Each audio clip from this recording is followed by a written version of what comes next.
ನಮಸ್ಕಾರ ಎಲ್ಲರಿಗೂ. ಇವತ್ತಿನ ಲಾಗ್ ಬಂದು ಒಂದ್ ಸ್ವಲ್ಪ ಡಿಫ್ರೆಂಟ್ ಆಗಿರತ್ತೆ.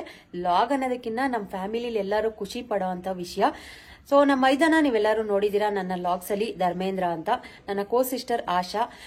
ಸೊ ಅವರು ನಮ್ಮ ಮೈದಾ ತುಂಬಾ ಸಮಾಜ ಸೇವೆಗಳನ್ನ ಮಾಡ್ಕೊಂಡು ಬಂದಿದ್ದಾರೆ. ಸೊ ಅವ್ರನ್ನ ಗುರುತಿಸಿ ಸುವರ್ಣ ನ್ಯೂಸ್ ಮತ್ತೆ ಕನ್ನಡ ಪ್ರಭಾ ಚಾನೆಲ್ ಕಡೆಯಿಂದ ಅವ್ರಿಗೆ ಬಾಲಿನಲ್ಲಿ ನಡೆದಂತಹ ಐಕಾನಿಕ್ ಇಂಟರ್ನ್ಯಾಷನಲ್ ಬಾಲಿ ಐಕಾನಿಕ್ ಅವಾರ್ಡ್ ನ ಕೊಟ್ಟಿದ್ದಾರೆ. ತುಂಬಾನೇ ಖುಷಿ ಆಗುತ್ತೆ. ನಮ್ಮ ಫ್ಯಾಮಿಲಿನಲ್ಲಿ ಒಂಥರ ಪ್ರೌಡ್ ಫೀಲ್ ಆಗ್ತಾ ಇದೆ.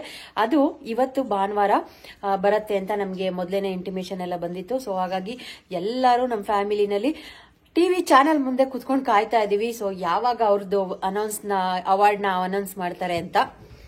3:00 ಎಷ್ಟೊತ್ತಿಗಾಗುತ್ತೆ ಅಂತ ಕಾಯ್ತಾ ಇದ್ವಿ. ಸೊ 3:00 ಆಯ್ತು, ಇನ್ನು ಒಬ್ಬೊಬ್ರದೇ ಬರ್ತಾ ಇದೆ. ಸುಮಾರು 16 ಸಾಧಕರದ ಇದನ್ನ ತೋರಿಸ್ತಾ ಇದ್ದಾರೆ. ಸೊ ನನ್ನ ಮಕ್ಕಳಂತೂ ಫುಲ್ ಎಕ್ಸೈಟ್ ಆಗಿ ಅಂಕಲ್ದು ಯಾವಾಗ ಬರುತ್ತಮ್ಮ ಅಂತ ಕಾಯ್ತಾ ಕುತ್ಕೊಂಡಿದೀವಿ. ಎಲ್ಲಾರು ಬರ್ಲಿ ನೋಡೋಣ ಅಂತ. ಆಕ್ಚುಲಿ ತುಂಬಾ ಖುಷಿ ಆಗತ್ತೆ. ನಮ್ಮ ಫ್ಯಾಮಿಲಿಲಿ ಒಂದು ಸಣ್ಣ ಕುಟುಂಬದಲ್ಲಿ ಹುಟ್ಟಿ ಹಳ್ಳಿನಲ್ಲಿ ಹುಟ್ಟಿ ಇಷ್ಟು ಮಟ್ಟಿಗೆ ಹೆಸರು ಮಾಡೋದು ಅಷ್ಟು ನಾಟ್ ಈಸಿ. ಸೊ ಅವ್ರಿಗೆ ದೇವರು ಆಯುಸ್ಸು ಆರೋಗ್ಯವನ್ನ ಕೊಟ್ಟು ಕಾಪಾಡ್ಲಿ ಅಂತ ನಾನು ಕೂಡ ಕೇಳ್ಕೊಳ್ತೀನಿ. ಇನ್ನಷ್ಟು ಸಾಧನೆ ಮಾಡ್ಲಿ ಅಂತ ದೇವ್ರ ಹತ್ರ ಕೇಳ್ಕೊಳ್ತೀನಿ. ಇನ್ನಷ್ಟು ಜನಕ್ಕೆ ಒಳ್ಳೇದ್ ಮಾಡ್ಲಿ. ಸೊ ನಿಮ್ ಕಡೆ ನೀವು ಕೂಡ ಯಾರೆಲ್ಲ ಈ ಚಾನೆಲ್ ನ ನೋಡ್ತಾ ಇದ್ದೀರಾ, ದಯವಿಟ್ಟು ಅವರಿಗೆ ಒಳ್ಳೇದಾಗ್ಲಿ ಅಂತ ಬ್ಲೆಸ್ಸಿಂಗ್ಸ್ ನ ಕಳಿಸಿ. ಸೊ ಬನ್ನಿ ಇವಾಗ ನೋಡೋಣ. ಟ್ರಸ್ಟ್ ಬೆಂಗಳೂರು ಉಕ್ಕಿನ ನಗರಿಯ ಕುಗ್ರಾಮವೊಂದರ ಬಾಲಕ ಆರ್ಥಿಕ ಸಂಕಷ್ಟದ ಕಾರಣ ಶಿಕ್ಷಣವನ್ನ ಅರ್ಥಕ್ಕೆ ಮೊಟಕುಗೊಳಿಸಿ ಬೆಂಗಳೂರಿಗೆ ಬಂದು ವಾಹನ ಚಾಲಕನಾಗಿ ಜೀವನ ಕಟ್ಟಿಕೊಳ್ಳಲು ಶತ ಪ್ರಯತ್ನವನ್ನ ನಡೆಸಿ ಇದೀಗ ತನ್ನದೇ ಆದ ಸ್ವಂತ ಟ್ರಾವೆಲ್ಸ್ ಕಂಪನಿಯೊಂದನ್ನ ಕಟ್ಟಿ 100 ಜನರಿಗೆ ಉದ್ಯೋಗ ನೀಡಿದ ಅನ್ನದಾತ ಅವರೇ ಧರ್ಮೇಂದ್ರ. ಉಕ್ಕಿನ ನಗರಿ ಭದ್ರಾವತಿ ತಾಲೂಕಿನ ಕುಮಾರಿ ನಾರಾಯಣಪುರ ಎಂಬ ಪುಟ್ಟ ಹಳ್ಳಿಯವರು. ಆರ್ಥಿಕವಾಗಿ ಸಶಕ್ತರಲ್ಲದ ಅಂದಾನಪ್ಪ ಮತ್ತು ಚಿಕ್ಕಮ್ಮ ದಂಪತಿಯ ಪುತ್ರ. ಎಸ್ಎಸ್ಎಲ್ಸಿ ನಂತರ ವಿದ್ಯೆಗೆ ತಿಲಾಂಜಲಿ ಕೊಟ್ಟು ಬೆಂಗಳೂರು ಕಡೆ ಮುಖ ಮಾಡಿದ್ದ ಧರ್ಮೇಂದ್ರ ಖಾಸಗಿ ಕಂಪನಿಯೊಂದರಲ್ಲಿ ಕೆಲಸ ಮಾಡ್ತಾ ಚಾಲಕನ ವೃತ್ತಿಯನ್ನ ಜೀವನೋಪಾಯಕ್ಕೆ ಆಯ್ಕೆ ಮಾಡಿಕೊಂಡ್ರು. ನಂತರ ತಮ್ಮದೇ ಸ್ವಂತದೊಂದು ಕಾರು ಖರೀದಿಸಿ ಚಾಲಕನಿಂದ ಮಾಲೀಕನಾಗಿ ಪ್ರಮೋಷನ್ ಪಡೆದ ಧರ್ಮೇಂದ್ರ ಬೆಂಗಳೂರಿನ ನಾಗರಬಾವಿಯಲ್ಲಿ ವಂದನಾ ಟ್ರಾವೆಲ್ಸ್ ಹೆಸರಿನ ಸಂಸ್ಥೆಯನ್ನ ಆರಂಭಿಸಿದ್ರು. 3-4 ಕಾರುಗಳಿಂದ ಆರಂಭಿಸಿದ ಸಂಸ್ಥೆ ಇದೀಗ 100ಕ್ಕೂ ಹೆಚ್ಚು ಕಾರುಗಳನ್ನ ಹೊಂದಿದೆ. ಜೊತೆಗೆ 100 ಮಂದಿಗೆ ಉದ್ಯೋಗ ನೀಡಿ ಬದುಕು ಕಟ್ಟಿಕೊಟ್ಟಿದೆ. ಅಷ್ಟೇ ಅಲ್ಲ, ವಿನಾಯಕ ಚಾರಿಟೇಬಲ್ ಟ್ರಸ್ಟ್ ಸ್ಥಾಪಿಸಿ ಗ್ರಾಮೀಣ ಪ್ರದೇಶದಲ್ಲಿ ಸಾಮಾಜಿಕ ಸೇವೆಯಲ್ಲಿ ತಮ್ಮನ್ನ ತೊಡಗಿಸಿಕೊಂಡಿದ್ದಾರೆ ಧರ್ಮೇಂದ್ರ.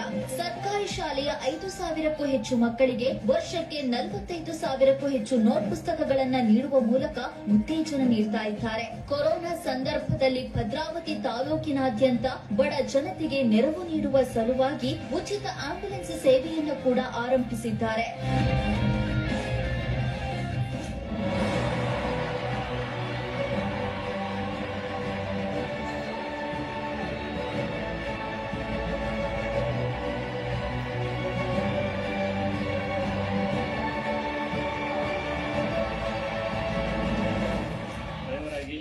ಸಂಸ್ಥೆಯನ್ನು ಕಟ್ಕೊಂಡು ವಂದನಾ ಟ್ರಾವೆಲ್ಸ್ ಆ ತರ ಒಂದು ಟ್ರಾವೆಲ್ಸ್ ನ ಓಪನ್ ಮಾಡಿ ಇವತ್ತು ತುಂಬಾ ಗಾಡಿಗಳು ಇಟ್ಕೊಂಡಿದ್ದೀನಿ. ಮತ್ತೆ ನನ್ನ ಸಾಧನೆಯಲ್ಲಿ ತುಂಬಾ ಮಕ್ಕಳುಗಳನ್ನ ಓದಿಸ್ಬೇಕು ಅಂತ ಹೇಳಿ ಅತಿ ಹೆಚ್ಚಾಗಿ ಮಕ್ಕಳುಗಳನ್ನ ಓದಿಸ್ಬೇಕು ಅಂತ ಹೇಳಿ ಒಂದು ಸಣ್ಣದಾಗಿ ಒಂದು 200 ಜನ ಮಕ್ಕಳಿಗೆ ನೋಟ್ ಬುಕ್ಸ್ ಕೊಡಕ್ಕೆ ಸ್ಟಾರ್ಟ್ ಮಾಡಿದ್ವಿ.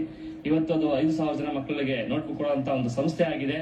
ಬಡ ಮಕ್ಕಳುಗಳನ್ನ ಓದಿಸ್ತಾ ಸರ್ಕಾರಿ ಶಾಲೆಯಲ್ಲಿ ಓದ್ತಾರಂತ ಮಕ್ಕಳುಗಳನ್ನ ಓದಿಸ್ತಾ ಇದ್ದೀವಿ. ನೋಡಿದ್ರಲ್ಲ ಫ್ರೆಂಡ್ಸ್. ಸೊ ಇವರೇ ನಮ್ಮ ಮೈದಾ ಧರ್ಮೇಂದ್ರ.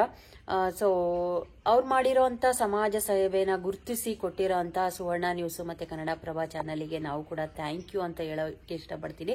ಸೊ ಇನ್ನಷ್ಟು ಆಯುಸ್ಸು ಆರೋಗ್ಯವನ್ನು ಕೊಟ್ಟು ದೇವರು ಅವ್ರನ್ನ ಚೆನ್ನಾಗಿಟ್ಟಿರ್ಲಿ, ಇನ್ನೊಂದಷ್ಟು ಜನರಿಗೆ ಒಳ್ಳೇದ್ ಮಾಡ್ಲಿ ಅಂತ ನಾವು ಕೂಡ ಬ್ಲೆಸ್ಸಿಂಗ್ಸ್ ನ ಕಳ್ಸೋಣ. ಸೊ ಒಂಥರ ಖುಷಿ ಆಗತ್ತೆ. ನಮ್ಮ ಫ್ಯಾಮಿಲಿನಲ್ಲಿ ಈ ತರದ್ದೆಲ್ಲ ಸಾಧನೆ ಮಾಡಿ ಫಾರ್ ದ ಫಸ್ಟ್ ಟೈಮ್ ಟಿವಿನಲ್ಲಿ ಕುತ್ಕೊಂಡು ನೋಡ್ತಾ ಇದೀವಲ್ವಾ, ನಾವೊಂಥರ ಪ್ರೌಡ್ ಫೀಲ್ ಮಾಡ್ತೀವಿ ಎಲ್ಲಾರು. ಆಕ್ಚುಲಿ ಮಕ್ಳೆಲ್ಲಾರು ಸಿಕ್ಕಾಬಟ್ಟೆ ಖುಷಿ ಪಟ್ರು ಅವ್ರ ಅಂಕಲ್ನ ಆಂಟಿನ ಟಿವಿನಲ್ಲಿ ನೋಡಿ. ನಂಗಂತೂ ಸಖತ್ ಖುಷಿ ಆಯ್ತು. ಇದೊಂದು ಸಣ್ಣ ಜಲಕ್ನ ನಿಮ್ ಜೊತೆ ಶೇರ್ ಮಾಡ್ಕೊಳ್ಬೇಕು ಅಂತ ನನಗೆ ಅನ್ನಿಸ್ತು. ಸೊ ಹಾಗಾಗಿ ಇದರಲ್ಲಿ ಯಾವುದೇ ರೀತಿಯ ಉತ್ಪ್ರೇಕ್ಷೆ ಇಲ್ಲ. ಸೊ ನನ್ನ ಖುಷಿ ಆಗ್ಲಿ ದುಃಖ ಆಗ್ಲಿ ನಿಮ್ ಜೊತೆ ಶೇರ್ ಮಾಡ್ತೀನಿ. ಮಾಡ್ತೀನಲ್ವಾ, ಸೊ ಇದನ್ನು ಕೂಡ ನಿಮ್ ಜೊತೆ ಶೇರ್ ಮಾಡೋಣ. ಇದನ್ನ ನೋಡುವಾಗ ಇನ್ನೊಂದಷ್ಟು ಜನಕ್ಕೆ ಪ್ರೇರಣೆ ಆಗ್ಲಿ, ಸೊ ನಾವು ಕೂಡ ಸಮಾಜಕ್ಕೆ ಏನಾದ್ರೂ ಒಂದು ಒಳ್ಳೆ ಮೆಸೇಜ್ ನ ಕೊಡೋಣ ಅಂತ ಅನ್ಕೊಂಡಿದೀವಿ ಅಷ್ಟೇ.